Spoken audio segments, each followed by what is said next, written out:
L'une des phrases de Nelson Mandela dit ceci: la parole, c'est comme de l'eau versée au sol. Une fois versée, on ne peut plus la ramasser. Chers amis, vous devez apprendre à contrôler votre colère. Vous devez apprendre à gérer vos émotions. En l'occurrence, la colère. Vous devez savoir que la colère, c'est un ressenti tout à fait normal. Parce que c'est un sentiment que vous pouvez avoir face à une quelconque injustice. Donc c'est un ressenti qui est tout à fait normal. Mais lorsque vous ne savez pas comment la gérer, lorsque vous ne savez pas comment dominer votre colère, il faut savoir que ça va détruire. 3 choses que vous devez savoir quand nous parlons d'une colère incontrôlée. Déjà, la colère, vous devez savoir que ça arrive à tout le monde. Il n'y a pas quelqu'un qui peut se dire que, bon, qui va dire que lui, il se met en colère et l'autre va dire qu'il ne se met jamais en colère. Il n'y a pas un être humain qui existe sur cette terre qui va dire qu'il peut éviter la colère. Donc, parlons d'abord de la colère, de la gestion de la colère. La colère est inévitable. La colère est inévitable. Mais lorsque tu la ressens, il ne faut pas laisser à ce qu'elle prenne le dessus sur toi. Mais tu dois chercher à contrôler cette colère-là. Tu dois chercher à la dominer. C'est très important. Première chose que vous devez savoir quand vous avez une colère qui n'est pas contrôlée. La première chose est que toutes les fois où tu te mets en colère, il faut savoir que tu es prêt à rater une bénédiction. Toutes les fois, vous devez savoir que toutes les fois où vous allez vous mettre en colère, il faut savoir que vous êtes dans un test où vous êtes prêt à perdre une bénédiction. Pourquoi?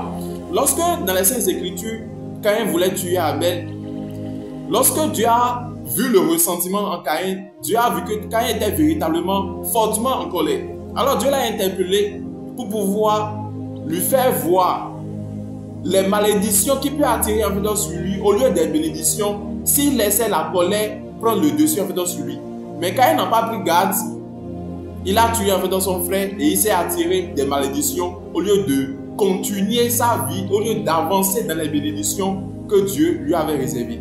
Alors il faut savoir que lorsque toutes les fois où tu te mets en colère et tu agis avec cette colère, il faut savoir que tu perds une bénédiction de Dieu.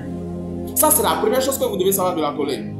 Deuxième chose, lorsque vous vous mettez en colère puis vous ne la contrôlez pas, il faut savoir que c'est un feu qui va vous brûler vous-même avant de brûler d'abord la personne qui vous a mis en colère.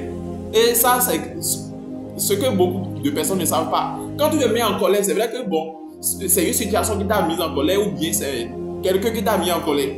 Mais il faut savoir que la première personne à qui tu vas faire mal, c'est d'abord toi. Parce que la colère, ça dévore le cœur. La colère, ça dévore les pensées. Or, quand le cerveau et le cœur est dévoré, mais tout le système de ton organisme est paralysé. Quelqu'un qui a le système de son corps qui est paralysé, est-ce que cette personne peut avancer dans la vie? Tu ne peux pas avancer dans la vie. Quelqu'un dont le cerveau est dévoré par la colère, est-ce que cette personne peut réfléchir? Tu ne peux pas réfléchir pour avoir des bonnes idées pour pouvoir évoluer dans ta vie. C'est impossible. Donc, quand vous vous mettez en colère d'une manière incontrôlée, d'abord la première personne à qui vous faites du mal, c'est d'abord vous-même. Et la deuxième personne à qui vous allez faire du mal, c'est la personne qui vous a mis en colère. Pourquoi? Il arrive parfois que vous pouvez avoir raison. Il y a même certaines personnes qui n'ont pas raison et ils se mettent même encore en colère. Toi, tu n'as pas raison et tu te mets encore en colère. Maintenant, dans le cas où tu as en fait raison, tu te mets en colère. Mais il faut savoir que lorsque tu vas parler, tu vas insulter, prononcer en fait des propos pour pouvoir blesser l'autre ou bien poser une acte pour pouvoir blesser l'autre, il faut savoir que c'est grave. Pourquoi c'est grave? Parce que même après, lorsque tu vas demander pardon ou bien demander des excuses, ce que tu as fait, l'acte que tu as posé ou bien les propos que tu as tenus à l'endroit de cette personne, ça va rester en lui et ça va laisser des traces. Même si cette personne décide de te pardonner, obligatoirement ça laisse des traces. Obligatoirement ça laisse des traces. Il est écrit dans Ephésiens 4 du verset 26 au verset 27 que l'Écriture nous exhorte à ne point permettre, ne permettez pas à ce que le soleil se couche pas sur votre colère. Le soleil ne doit pas se coucher sur votre colère. Et que vous ne donnez pas assez au diable. Donc toute personne qui se laisse emporter par la colère, donne l'accès au diable. Et le diable ne fait jamais bonne chose. Donc il faudrait qu'à partir en fait de ce jour, tombant sur cette vidéo, il faut savoir que ce n'est pas au hasard. Il faudrait que vous preniez la décision à partir d'aujourd'hui de ne pas garder la rancune contre quelqu'un. Quand vous voyez que vous êtes dans une situation où bien quelqu'un qui vous met en colère, il y a 3 choses à faire. Première chose à faire, c'est de vous calmer. Deuxième chose à faire, vous devez respirer. Et troisième chose à faire maintenant, il faudrait que vous répondiez à cette personne avec une sagesse ou bien vous agissez avec une sagesse. Et dans la suite, là, vous laissez le reste à Dieu. Vous allez voir que Dieu va toujours vous bénir, Dieu va toujours vous soutenir. C'est très important. Alors si vous êtes tombé sur cette vidéo, je prie Dieu, le Tout-Puissant, de vous donner la force de gérer vos émotions et de toujours choisir la paix.